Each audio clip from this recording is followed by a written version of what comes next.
Ladies and gentlemen, please welcome to the stage Technology and Ethics Chair at the Yale Interdisciplinary Center for Bioethics at Yale University, Wendell Wallach.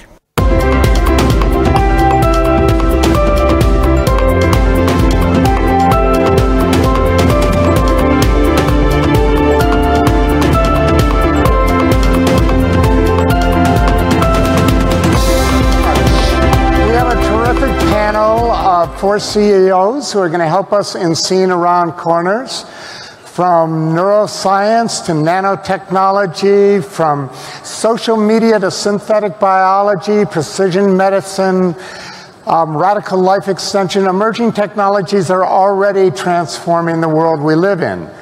Artificial intelligence alone, which is in really very early stages of development, is altering nearly every facet of modern life, and it is going to accelerate, it is going to build up the impact of other fields of research. Perhaps self-driving cars give us a pretty good metaphor for what we're dealing with. Technology is moving into a driver's seat as a primary determinant of humanity's destiny. Now, before we get started and I introduce our panel, I'd like you all to pull out your applications, and we're going to go through one of these questions. So do we have our question up? No, we don't have our question up. But if you can pull out your applications, here's the question. Which of the following will have the greatest impact on the 21st century? Consumer space travel, defense technology, self-driving cars, healthcare technologies, or universal internet connectivity?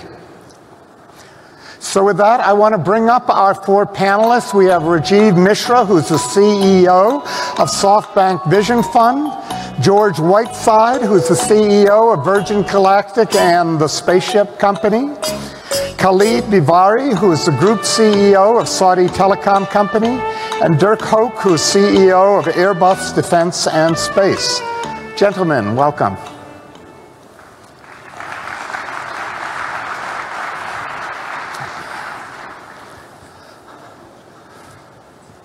Okay, great. So Rajiv, let me start out with you. And I'm sort of starting with you because you take in all of the emerging technologies and you look at them very broadly and try and pick out the winners. So which new technologies, which new fields of research have you most excited? Well, let me kind of step back 1 second and talk about, we don't look at technologies per se, but we look at what are the factors that are going to affect human civilization over the next 10 years, and like oil did over the last 50 years. And to me, they are processing power. If you look at your iPhone, it has more processing power today than your laptop computer or a mainframe 15 years ago. Processing power is getting cheaper and faster every year. Second is data, the availability of data, because what a human brain is, it makes decisions based on all the data you have over 50 years, in your case a bit longer. It's the data, processing power. Third, software to analyze the data. And fourth is telecom, speed and cost. Right. So with all those four, it's enabling a lot of basic assumptions that we live in society with, whether it's disrupting financial services, banks, insurance companies, selling a house, real estate broking, to life sciences, how to improve human life and detect cancers early, ride sharing, e-commerce, food delivery, every aspect of human life we are investing in. What we look for in a company when we invest is that we don't invest in a science, we invest late stage. If the company is going to be a winner, if the management and the entrepreneur has the vision, and lastly, can it scale? So that's a big piece, yeah. Can it scale? Okay, Khalid, how about in the area of telecom? What has you most interested, most excited at this point? Well, before I indulge into the telecom, I mean, the whole I think issue is complex, and it needs to be. We'll try to simplify it. Maybe if we start thinking in terms of layers. So you have like digital foundation technologies, mobile computing devices, things of that sort. Then that builds up into what I would call like building blocks, digital building blocks. So here comes the, artificial intelligence, IoT. Then you go into the disruptive future systems, like smart cities, smart grids, and things of that sort. But if I would just focus on the bottom layer, and for us, I would think the marriage of computing devices, especially as it relates to the power and speed, and the coverage that is promised by new technologies like 5G. If I just look into the computing devices aspect, right? I mean, we know about Moore's law, but what's happening nowadays, I think, people are talking about three-dimensional chips. Right. Where I think people forget that almost 90% of the speed and the power consumed typically in a computer or a controller is when you communicate between the CPU and the memory. What the three-dimensional three-dimensional chips are doing, they are bringing together the memory and the processing power on top of a silicon layer. So you have primarily eliminated, that bottleneck. This will, I think, increase both the speed by almost 3 orders of magnitude. Add to that a major reduction in power. That will open endless possibilities in having microcontrollers in areas where power becomes not an issue. Add to that the mobile advances in mobile industry, where 5G now is promising speeds of up to 10 gigabit per second or more. Right. 1 millisecond latency. The two actually, put them together, then you really can have in your smartphone a supercomputer. And with that becomes, I think that's the essence of a smart city. When I can use my smart phone to do almost anything, to pay for my ride, to control my home, to search, and why would I need a keyboard now? Because with the processing power, I think voice commands will be so accurate that you don't need a keyboard anymore. I think it really opens up a huge array of possibilities. As you're talking, I'm just realizing that we may have some people in the audience who aren't familiar with all the terms we're using. Our apologies.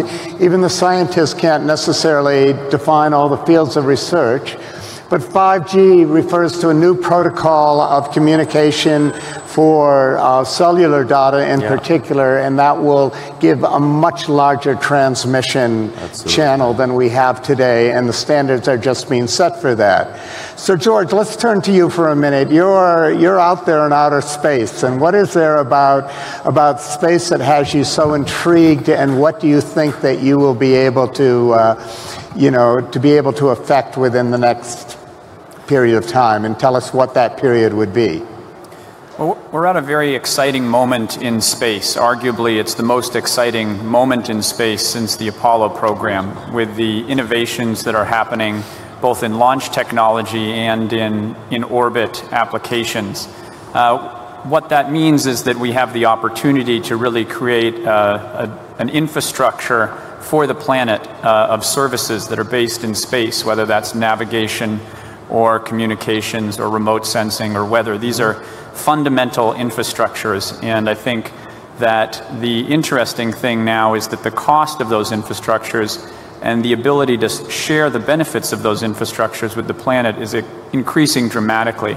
What is driving those advances? I think an important one is reusability in space vehicles. For a long time, when you did a launch, you would throw away the entire space vehicle. And now we're building in more reusability to get to space, and that's decreasing the cost of space access. That's what we do at Virgin Galactic, and our first stage for Virgin Orbit is also reusable. But another important aspect is the innovations in small satellites. You can now do much of what you could do with large satellites in a small package, and that enables satellites to be created much more cheaply. It enables many people from around the world, many different groups, to create their own satellites and to bring the benefits of those technologies down to Earth. I think the last point that I would make is that we have a big opportunity in terms of big data health on our own planet. And what I mean by that is that space technologies are really the best way to get a global, holistic view of the state of our planet. And so the science related to that and AI and big data applications related to the climate science will be a really important driver for the next 50 years. So that's a lot. But when you talk about putting passengers in space, I'm sure a lot of people here would like to be on your spaceship. So tell us, what's the time frame for that? When do you expect that will take place? Well, we'll be starting commercial service next year with Spaceship Two. That's a reusable spacecraft that takes people into space and back. We're very excited about that because, you know, the number of people who have ever been to space is approximately 550, period, since Yuri Gagarin went in 1961, and that's a very low number. And so I think we now have more than 600 people, more than that actually, signed up to go, and so we will very rapidly exceed the total number of people who have ever been to space, and then start going hundreds, thousands, tens of thousands. And we believe that increasing access to space for the whole planet, not just a few governments, not just a few corporations, but for all of us, is a really great opportunity because that space perspective is so important to the future of humanity. Great. So Dirk, you're in aerospace, not perhaps quite at the heights that George is talking about, but what is it about aerospace that has got you excited today? No, we also, of course, it's all about data and connectivity. We see a lot of changes through digitalization coming. Come a little closer to the mic. We see a lot of changes through digitalization coming. It's part of our new developments. We see new data-driven services. For example, we just announced half a year ago Airbus Aerial, which is integrated drone services, where we do first remote sensing. Second step will be last mile cargo delivery, and where we combine hardware, software, and vertical business models. For example, our pilot platform was used during Hurricane Irma and Harvey to do a first response clearance, giving information to the responders. Secondly, was used also by insurance companies to faster process the data for the insurance claims. So we see a lot of changes on the data, and then of course also on the aircraft, what is coming next, we go into urban air mobility, where we will see new concepts. For example, still this year we will have Vahana flying in California, which is a vertical takeoff and landing, but it will have a tilting wing and rotors, so that you have then a normal aircraft propelling for the way forward, being much more energy efficient, fully electric driven. Great. And what are some of the technologies that are truly driving this for you?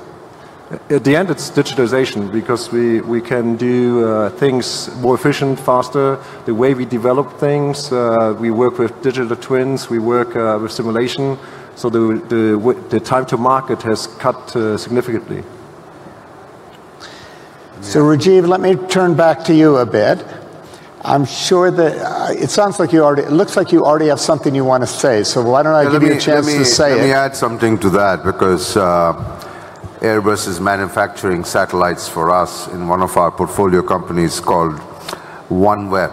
OneWeb was something the Vision Fund invested in December, even before the fund got started. And if you look at the benefits of technology, and people worry about the negative effects of technology, the biggest benefit in the last 10 years of technology to me has been the democratization of telephony, of mobile connectivity. If you look at a country like India, You had to wait 3 years to get a landline. Now 1 billion people have mobile phones. So the access to communication has been completely democratized. 1 billion people have cell phones. What still remains is the cost of mobility is very high. It costs a lot to download data, to make phone calls. Voice is almost free, but the data is where it's very, very expensive in most parts of the world. There is a big digital divide even in the US between rural US and urban US in terms of speed and cost, and that will go in the next 5 years. The next 5 years with OneWeb. OneWeb is 640 satellites, $1 million each satellite that Airbus is building for us, and Virgin is going to launch for us, so both are on two sides of us. And 640 satellites, each launch will launch 70, 80 satellites, so it's not 640 times. Each rocket will take up 70, 80 of them. It'll encompass the world at a low orbit, 1,500 kilometers, and will provide, instead of wires, it'll provide internet and mobile connectivity across the world at a very cheap, fast speed of 10x. I won't use technical jargon, but speed at 10 times today's mobility, where you can download internet data, you could talk, you could watch movies, you can use your internet on a train, a plane, a ship, etc., etc. That will take the digital divide from poor and rural communities away from what we have in urban areas.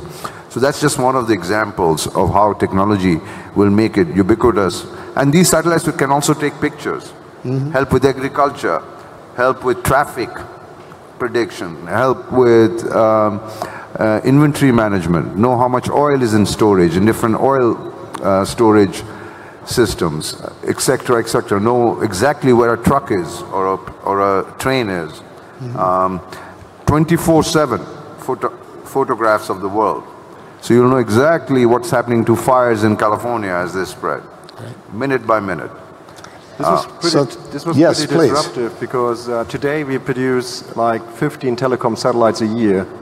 Now we will go to 2 per day when in the final production rate. That many, yeah.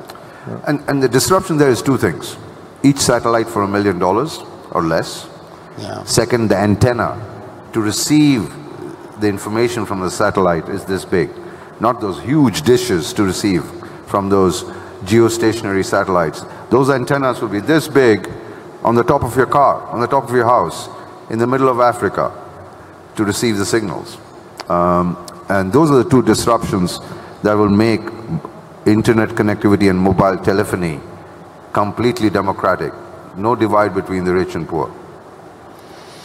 And when you hear about all these technologies, Khalid, how quickly do you think this kind of access will be available to everyone in Saudi Arabia? I think once the satellites are up and they are ready to go. We've witnessed over the last 20 years all kinds of experiments and trials to have LEOs and GEOs and MEOs up in the sky, providing kind of telecom services. For some, there were technology setbacks. For other, there were business setbacks. I'm hoping, this time it works. And for us, actually, this complements our story. So I don't see it competing with us. Actually, it complements our ability to provide coverage for rural areas. Yeah. And if I just take a minute to describe what would it be for telcos in the next 5-6 years? Yeah. Because I think for us, we are going away from traditional services of selling voice minutes or gigabytes of data. We are building on top of our network, and this can be part actually of the access layer that we talk about. We are building platforms like IoT platforms, cybersecurity platforms, cloud platforms, that would enable the digital economy. So I can, with that, provide all kinds of new services to my clients on different verticals, be it education, health, defense, security, transportation, and not only that, but because we have so much data, we can provide lots of intelligence that would help the different verticals, innovate in terms of their decision processes. Right. So it's a complete new way of providing services for telcos. And I think all kinds of new technologies are out there. I just talked about the 5G. We may in certain areas, yes, you use OneWeb or other means of delivering services, but there is so much new ways of getting value from our assets. That's on traditional, or let's not say traditional, but emerging technologies. There are advanced technologies like drones and artificial intelligence and robotics, where we are investing, but through a venture capital fund. And the venture capital fund is focused on actually utilizing our assets in a much better way. Because for startups, once they have access to our assets, they can accelerate in their growth in a much faster way. So again, it's a complete new era for us in the telecom industry, enabled by such advances in technology. So clearly one of the messages that's coming through here is that all of you, even though some of you are in more specialized areas than others, are utilizing an array of emerging technologies. It's not really just one you're focused on. Is there a couple you might want to share with us that contribute toward the development of your systems at Airbus? Dirk? So for us, it's, we are not only doing aerospace, we also do space, we do also defense. So we see, first of all, that many technologies come together now from the old military area, combined with digitalization, very advanced IT technologies, bringing in virtual reality, bringing in artificial intelligence. So it enables us to combine our aircraft platforms and other platforms that we produce together with new data-driven services. And this is completely new. This can be used, as was already explained, for new data analytics, for example, to do on satellite images, drone images, in order to provide new services. For example, we provide services like companies that have in the charter to be deforestation neutral. This is today still be done by sending people around to do analytics of what the suppliers use for agriculture, and we can do this in an automatic process from satellite and drone pictures, fully optimized, and giving early warning signals if there are changes. So we have the technologies, we combine now digitalization with our traditional platforms, but the good thing is we have platforms that generate unique data. Like an A350 has 50,000 sensors built in. So you can imagine if we have real-time analytics using OneWeb for a real-time transmission of data in order to monitor the health of the aircraft, not only for entertainment, but also for the health and prediction and prevention of maintenance activities, it gives complete new areas of business. So years ago, there used to be a lot of talk about how these weren't individual technologies, but they're actually converging upon each other. And those are great examples of the convergence, that we really aren't talking about one field anymore. George, let me turn to you for a moment. Clearly, it's music to your ears to hear about all these satellites that need to be put into space, but you're also looking at putting humans up there for a while, and I'm sure there isn't anyone in this room who wouldn't like to be on one of your early flights. But I wonder if you can tell us, beyond even the few who will be able to purchase tickets for those flights, what impact do you think your work, that your company will have on making this a world a better place for all of us? Sure. I mean, I think I'll give you a near-term example and an example that's a little bit further out, but coming soon. And the near-term example is that we're actually going to be able to do a lot of science on board these vehicles. Spaceship Two has already been contracted with NASA to put a variety of experimental payloads on board, biophysics, material science, various things like that.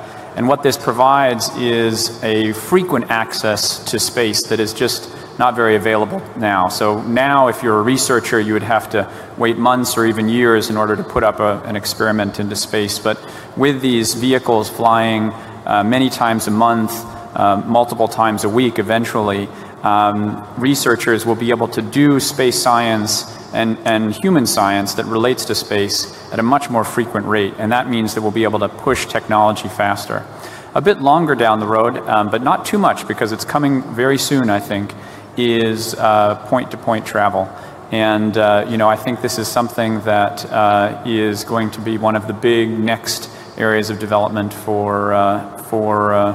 certainly for space technology. And I think one of the things that I like to say is that when we start commercial operations next year, we'll be the only company that has ever put normal passenger at Mach 3. And so I think imagine how the world could potentially change if you could be going literally 4 times as fast as a normal jet airliner. I think the world would be revolutionized, and it would bring our world closer together, and it would enable various products and services to be provided that are very hard or harder to do today. So I think those are 2 examples, one very soon and one coming quickly that will benefit the world. Mach 3 isn't warp speed, but that's not bad. So Rajiv, you also have put an emphasis on not just good investing, but you have a deep concern about doing good for humanity with the kinds of investment portfolio you put together. Can you give us a few examples of how you think about that or what you've invested in toward that end? We're not a charitable organization, but yes, human good is definitely important. No, I believe technology has many implications. You have to look at it holistically. And if you can look at it last 10 years, the impact of technology, and extend that and extrapolate that for the next 5 years. Because what's happening is the cycle is getting squeezed. It's happening faster. If you look at the last 10 years and its impact on creating jobs, if you look at our portfolio company, Alibaba has created 25 million jobs in the past 10 years in China, allowing small families to set up shops on the platform without having a physical shop. 25 million jobs. The number of jobs that ride sharing has created, Didi, where we own 20% of, as an investor in the company, has 20 million drivers that are active every day, from food delivery to et cetera, What it has done, what technology has done is few things. It has brought inflation down. Cost of goods and services are coming down. Cost of using a phone, cost of ordering a meal at home from a Michelin star restaurant is no longer the privilege of the rich, no longer the privilege of the top 2% of the population. Yes, it has only reached maybe the top 20% of the population now, but it will go down to the top 50% of the population soon. The ability to call for get a Mercedes-Benz to go to a meal, you don't have to own a car. So a lot of assumptions that we make in life today about owning a car. Do we need to own a car? Most probably not. Do we need to own a house with We Live? Most probably not, because you start with a 1-bedroom house. As your needs grow, your family grows. With We Live, you can move to a 2-bedroom and a 3-bedroom in a community. You don't need an office. You work in a WeWork with a community where you can have all the services that a large company has and be part of a larger organization, but have your own office space, et cetera. But I think the biggest impact technology and the Vision Fund we will have is a couple. A, on life sciences, to make healthcare affordable, to diagnose cancer and diseases early, to be able to get a blood test. A lot of diseases have cures. They don't get detected because most people can't afford a blood test. Even in affluent countries like Saudi Arabia today, where diseases like diabetes and others don't get detected early. And it's all about detection, because we detect lifestyle diseases or cancer or whatever early, you can treat it much better, you can monitor it. And then most people, once it's detected, don't adhere or take the medications required on a timely basis. They take it for a few weeks and get off it. How do you make sure and monitor that? And that's a huge burden on the healthcare system, on productivity, etc. So life, I think human and life sciences, and the ability to make services available to each and every human being, where you can take a course at Yale sitting from Africa, that's what we'll enable. So this has been wonderful, but we've only scratched the surface. I'm hoping to get one more question to all of our panelists. But before I do that, I've been asked to put the same question to all of you again. So please bring up your apps and again, answer this polling question and let us know if your mind has changed in any way. Which of the following will have the greatest impact on the 21st century? Consumer space travel, defense technology, self-driving cars, healthcare technology, or universal internet connectivity? Now, have you all you've got 13 seconds, so do try and get your answers in quite quickly.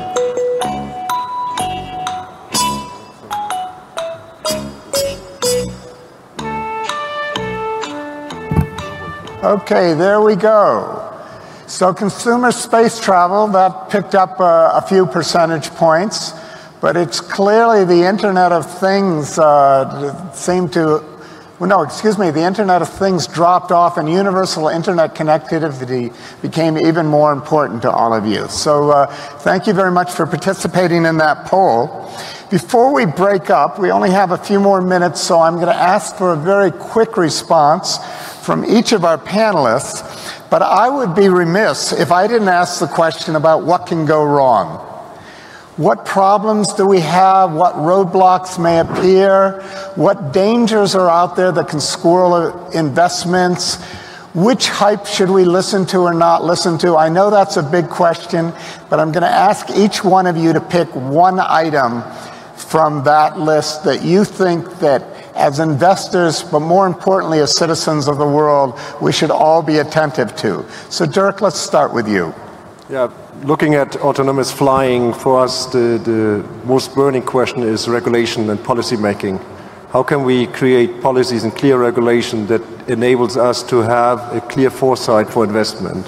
And right now it's really fragmented. It's very difficult to find the ones that are willing and able to look already 10, 20 years ahead in order to look at air traffic management, drone identification, how to manage autonomous flying cars. So all these kind of questions are really at the early stage. And for us, policy making will be the decisive question for speeding up, because technology is ready. Right. So we sometimes have the technologies, but we have governance hurdles that have to be overcome.